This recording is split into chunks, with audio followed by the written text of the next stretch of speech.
ప్రభు అయిన యేసుక్రీస్తు నామం పేరిట మీ అందరికీ శుభములను తెలియజేస్తూ ఉన్నాం. ఇది వింటున్నారా? దేవునితో నడిచే వారి జీవితాలు ఈ భూమి మీద చాలా ప్రత్యేకంగా ఉంటాయి.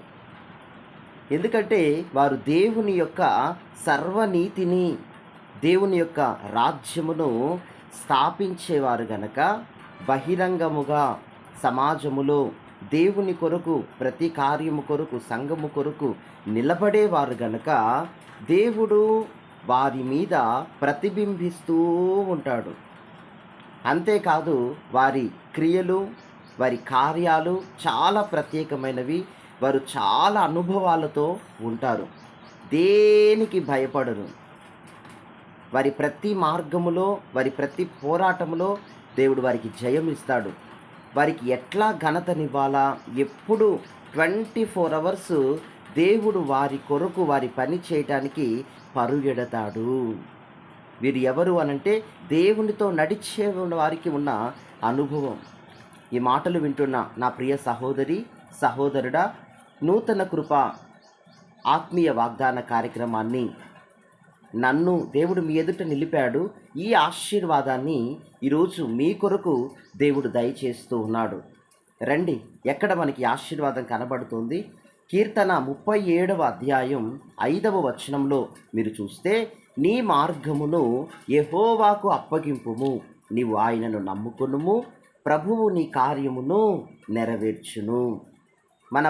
మన కార్యములను నెరవేర్చున్నది మనుష్యులు కానే కాదు, దేవుడు మన ప్రభువే మన కార్యములన్నిటినీ నెరవేర్చగలిగినటువంటి దేవుడు.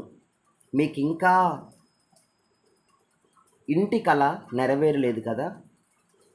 ఇంట్లో పిల్లల వివాహ కార్యము ఇంకా ప్రయత్నిస్తూనే ఉన్నారు, కానీ జరగలేదు. మీరు అనుకున్న చోట అనుకున్న ఉద్యోగము దొరకట్లేదు.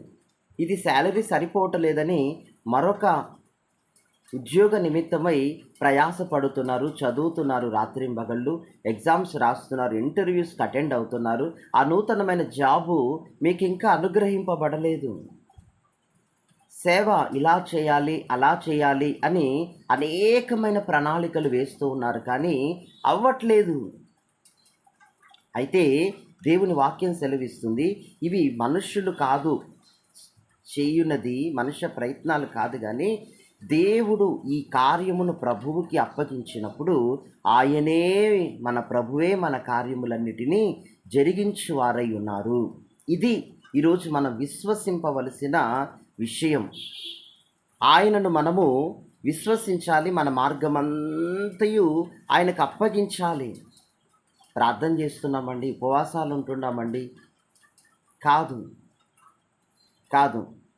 నీ యొక్క ప్రతి మార్గము దేవునికి సమర్పించే విధానములో నీ ప్రణాళికలన్నీ నువ్వు ఏదైనా కార్యానికి పూనుకునేటప్పుడు, నువ్వు ఏదైనా కార్యం చేయబోయే అంతలో నీవు ప్రణాళికలన్నీ, నీ మొత్తం ప్రణాళికలు దేవునికి నీవు అప్పగించినప్పుడు దేవుడు దానిని నెరవేర్చగలిగిన దేవుడు. నీ ప్రతి కార్యానికి నీ దేవుని నీవు ముందు పెట్టే వ్యక్తిగా ఉండాలా. దేవుడే సమస్తాన్ని చేయగలిగిన వాడు అని ఆయన మీద నమ్మిక ఉంచాలి. మన మార్గమంతయు ఆయనకు అప్పగించాలి. నీ ఇష్టము, నా ఇష్టము, మన ఇష్టము కాదు, దేవుని చిత్తము నా జీవితములో సంపూర్తిగా నెరవేర్చబడునుగాక. ఆమేన్. మీ మార్గాన్ని ప్రభువుకు అప్పగించాలి. ఫర్ ఎగ్జాంపుల్, ఒక ఇల్లు మీరు కట్టబోతున్నారంటే ఆ ఇంటి ప్రణాళిక మొత్తము ప్లాన్ మీతో ఉంటుంది కదా. ఆ ప్లాన్తో పాటుగా అక్కడ ఒక ప్రార్థనా గది దేవుని కొరకు ఉండేటట్లు, అక్కడ ప్రతి ఉదయము, వేకువజామున, సాయంకాలము కుటుంబం అంతా కలిసి అక్కడ ప్రార్థనలు చేసేటట్లుగా మీ కుటుంబం మొత్తానికి ఆశీర్వాదాలు లభించేటట్లు ఇల్లు కట్టే మీ ప్లాన్లో ప్రార్థనా గది ఉండేటట్లుగా మీరు చూసుకొని ప్రభువుకి మీరు అంతలా ప్రాధాన్యత ఇచ్చినప్పుడు మిమ్మును, మీకు కలగబోయే వారిని, మీ సర్వమును, మీ సమస్తాన్ని దేవుడు ఆశీర్వదించగలిగిన దేవుడై ఉన్నాడు. అట్లా ఆయనకి ప్రథమ స్థానం ఇవ్వాలి. వ్యర్థమైన ఖర్చులు, వృధా ప్రయాస మనం ప్రక్కకు పెట్టేయాలి. వాళ్ళు చూడాలి, వీళ్ళు చూడాలి, ఆడంబరాలకు పోవాలి, గొప్పలు చెప్పుకోవాలి అనేవన్నీ ఈ రోజున ప్రభువుకి సమర్పించి, ప్రభువును మన అన్ని కార్యములలో ఆయనను మనం ముందు పెట్టినప్పుడు దేవుడు దావీదును గణపరిచినట్లుగా ఈ రోజున మనలను ఆయన గణపరచబోతున్నాడు. నా బిడ్డలకి నేను విలువైనవి ఏవి ఇవ్వాలా, నా బిడ్డలకి నేను ఇంకా సంపూర్ణమైన కార్యాలు ఇంకా ఏమేమి చెయ్యాలా, ఇంకా ఏమేమి శత్రువుల ఇంటికి వెళ్ళినప్పుడు విందు సిద్ధపరచాలా, ఇంకా ఘనమైనవి ఏవి చెయ్యాలా అని దినమెల్లా 24 అవర్స్ ఆయన మన కొరకు పరుగులెత్తే దేవుడు. ఆయన కన్నులు మన మీద ఉండేటట్లు మనం చూసుకోవాలి. ఎల్లప్పుడూ మన కార్యములన్నీ నిర్వర్తించేటట్లుగా ప్రభువుని మనం అట్లాగా మన వశపరుచుకోవాలి. మన దేవుణ్ణి అంతగా ప్రేమించాలని దేవుడు ఈరోజు మనతో కోరుకుంటూ ఉన్నాడు. దేవునికి స్తోత్రం కలుగును గాక.